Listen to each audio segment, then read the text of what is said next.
తూర్పుగోదావరి జిల్లా కలెక్టరేట్లో వందే మాతరం 150 ఏళ్ల సంస్మరణోత్సవ దినోత్సవాన్ని సందర్భంగా గేయాలాపన ఘనంగా నిర్వహించారు. ఈ కార్యక్రమానికి హాజరైన కలెక్టర్ కీర్తి చేకూరి వందే మాతరం గీతం ప్రజల్లో దేశభక్తి, ఏకత్వం, త్యాగస్ఫూర్తిని నింపే ప్రాధాన్యతను వివరించారు. ఈ సందర్భంగా కలెక్టర్ కీర్తి చేకూరి మాట్లాడుతూ వందే మాతరం కేవలం గీతం కాదని భారతీయుల గౌరవం, అభిమానం, ఏకత్వానికి ప్రతీకన్నారు. ప్రతి ఒక్కరూ ఈ పవిత్ర గీతాన్ని ఆలపిస్తూ స్వాతంత్ర వీరుల త్యాగాలను స్మరించుకోవాలని చెప్పారు. దేశ ప్రధాని నరేంద్ర మోదీ, రాష్ట్ర ముఖ్యమంత్రి నారా చంద్రబాబు పిలుపు మేరకు రాష్ట్ర వ్యాప్తంగా వందే మాతరం గీతాలాపన జరిగిందని తెలిపారు.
जय हिंद, जय भारत।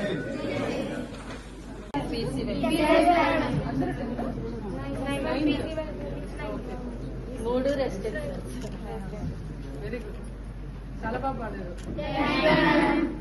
మన చిన్నప్పుడు అందరు thank you ma'am, good morning ma'am. So మీకు అందరికీ థ్యాంక్ యూ.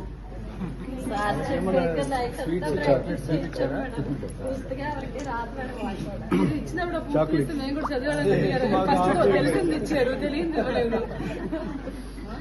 నాకు మొత్తం సాంగ్ రాదు, నేర్చుకోవాలి.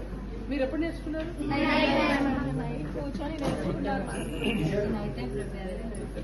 మార్నింగ్ కూడా 7 నుంచి మళ్ళీ ప్రాక్టీస్ చేస్తారు. Very good. So all identities లో ఈరోజు నేషనల్ ఐడెంటిటీ అనేది ఒక ఐడెంటిటీ అని మనకి. మీరందరూ హిస్టరీ చదువుతున్నారు. చేసినప్పుడు 150 years ముందు ఏం పరిస్థితులు ఉన్నాయో మీకు తెలుసా? స్వతంత్రం కోసం పోరాడి బ్రిటిష్ వాళ్ళు మన స్వరాజ్యం తెచ్చుకోవడం కోసం 150 సంవత్సరాల ముందు దీన్ని ఒక నేషనల్ 100 సంవత్సరాల ముందు సాంగ్ పాడితే జైల్లో పోతాం అదే ఫ్రీడమ్ మనకి